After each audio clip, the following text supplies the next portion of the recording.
Students I Irodov का जो book है अपना प्रॉब्लम इन जनरल फिजिक्स, उसके अप्रॉक्सीमेट 880 क्वेश्चन जो है वो लगभग हमारे जेई के पैटर्न के हिसाब से देखने को मिलता है कि यूजफुल है। उसी में से हम चैप्टर 6 जो है उसमें अगर देखें तो चैप्टर 6 मॉडर्न फिजिक्स का चैप्टर है। उसमें ये वो प्रॉब्लम्स हैं लगभग जो हमारे जेई पैटर्न के हैं और इससे मिलता जुलता क्वेश्चन जेई मेन और एडवांस के अंदर आता है और ओलंपियाड में भी देखने को मिलता है। तो ये वो क्वेश्चन को हम देखेंगे, एक एक करके सॉल्व करेंगे। तो उसी कड़ी में जो सबसे पहला क्वेश्चन है 6.21 है, उसको हम अभी सॉल्व करेंगे। पढ़ते हैं क्वेश्चन को। ए particle of mass m moves along a circular orbit in a centrosymmetrical potential field। Basically क्या कह रहे हैं, सेंट्रोसिमेट्रिकल यानी ये अगर सेंटर है तो उसके चारों तरफ सिमेट्रिक ऑर्बिट है, यानी कि ये ऑर्बिट है जिसमें कि एक पार्टिकल है m मास का, वो अपना मूव कर रहा है। अब क्या कर रहा है, उसके ऊपर जो पोटेंशियल फील्ड है, यानी कि जो पोटेंशियल फील्ड दिया हुआ है वो दिया हुआ है kr²/2 using the bore quantization condition. अब बोर का क्वांटाइजेशन कंडीशन क्या होता है, ये होता है mvr=nh/2π और h/2π को h क्रॉस भी लिखते हैं ऐसे, जिसको हम रिड्यूस प्लांक कांस्टेंट बोलते हैं।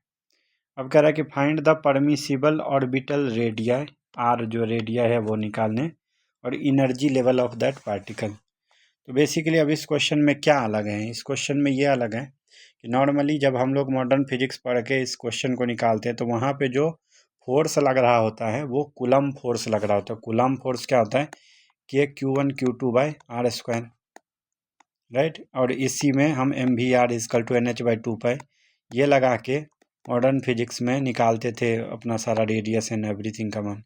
बट यहाँ पे फोर्स फील्ड जो हमको थोड़ा डिफरेंट दे दिया है। यहाँ पे क्या दे दिया है, यू आर का इक्वेशन।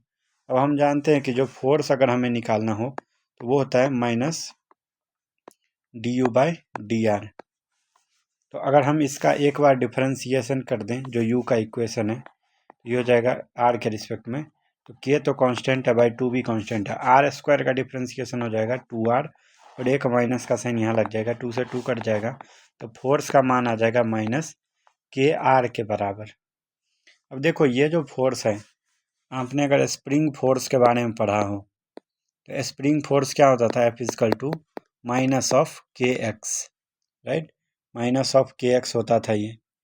तो अब ये माइनस का मतलब होता है कि ये एक अट्रैक्टिव नेचर का फोर्स है और किस पे डिपेंड करता है, kx, यानी कि यहाँ पे -kr के बराबर दिया हुआ यही, तो r जो है वो रेडियस के बराबर है, तो वो क्या है, वो सेंट्रल की तरफ एक अट्रैक्टिव फोर्स लग रहा होगा इस पार्टिकल पे। तो अब चूंकि ये F=-kx स्प्रिंग फोर्स जैसा होता है, तो एक एनालॉजी हम बोल सकते हैं कि ये लगभग स्प्रिंग फोर्स जैसा होगा और एक अट्रैक्टिव फोर्स लग रहा होगा सेंटर की तरफ m के ऊपर। अब सेंटर की तरफ जो फोर्स लगता है वो सेंट्रीपेटल फोर्स होता है, उसका मान कितने के बराबर होता है, तो वो मान होता है mv²/r के बराबर। और इसका मान हमें कितना दिया हुआ है, तो इसका मान हमें दिया हुआ है -kr के बराबर। ये हो गया हमारा। यहाँ से अगर हम देखें तो जो v² हो जाएगा वो हो जाएगा -k, r इधर आ गया तो मल्टीप्लाई हो गया r²/m। यहाँ से v का जो मान आ गया r², सॉरी ये मैग्नीट्यूड ही है इसका, mv²/r भी सेंट्रल की तरफ ही लग रहा है, ये माइनस है तो ये भी माइनस होगा। तो बेसिकली हो जाएगा ये जस्ट साइन को दिखाता है, तो v हो जाएगा r तो बाहर आ जाएगा √k/m के बराबर, ठीक है। अब ये हो गया हमारा वेलोसिटी का मान। अब हम जानते हैं कि जो वेलोसिटी होता है वो होता है nh, mvr जो होता है वो होता है nh/2π के बराबर। h/2π को हमने nh बार लिख दिया, ओके। तो यहाँ पे अगर हम रख दें v का मान तो ये आ जाएगा v का मान कितना है, r√k/m इंटू एक और r है तो r² =nh डैश। ठीक है।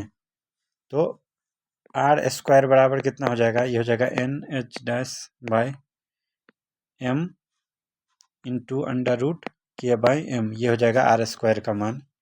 तो अगर हम आर निकालेंगे तो स्क्वायर इधर से एक बार रूट बन जाएगा, तो ये हो जाएगा n h dash by M.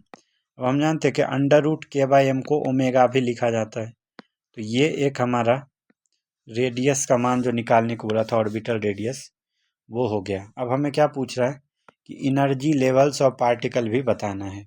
यहाँ पे रखा है वो एम ओमेगा होगा, क्योंकि ये वाला पार्ट ओमेगा था। तो पार्ट 1 तो हमने बता दिया रेडियस, अब इनर्जी लेवल बताना है। तो देखो जो टोटल इनर्जी होगा वो क्या होता है, टोटल एनर्जी होता है kinetic energy plus potential energy, right. Potential energy हमको ऑलरेडी दिया हुआ कितना, के आर स्क्वायर बाई 2 के बराबर। काइनेटिक एनर्जी क्या होगा, हाफ एम वी स्क्वायर के बराबर, हाफ एम वी स्क्वायर के बराबर, ये हो जाएगा टोटल एनर्जी। तो यहाँ से हम जो देख रहे हैं कि जो हमको वेलोसिटी का मान आया था पिछले पेज पे, ये वो था under root r under root k by m के बराबर। तो जो यहाँ से इसको हम निकाल सकते हैं बेसिकली, यहाँ से v का मान हमने निकाला था, ये के आर स्क्वायर बाई एम। तो v का मान वी स्क्वायर बराबर था के आर स्क्वायर बाई एम के बराबर, तो half m k r square by m plus k r square by 2। हम यहाँ पे देखें तो जो m से m कट जाएगा, तो ये जो टोटल एनर्जी आ रहा है वो के आर स्क्वायर के बराबर आ रहा है, राइट। और जो r है उसको हमने पिछले पेज पे निकाला था, वो था एन एच बाई एम डब्ल्यू का होल अंडर रूट। तो अब हम इसको इसमें रख देंगे, तो ये क्या आ जाएगा, के इंटू आर का स्क्वायर, तो ये रूट हट जाएगा, तो n h by m W.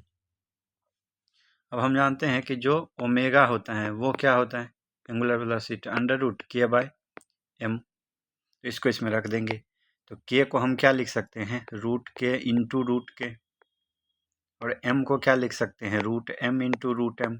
बच क्या गया, n into h dash by omega. Omega क्या है, under root k by under root m. यहाँ पे नीचे आ जाएगा एम, तो इधर पे हम ले लिया था, तो ओमेगा का जगह हम रख देंगे under root k by M, ऊपर चला जाएगा, तो एक एम से एक एम कट गया, एक रूट के से एक रूट के कट गया, तो जो बच गया वो आ गया root k by m into under root में एन एच, ये हमारा आंसर हो जाएगा।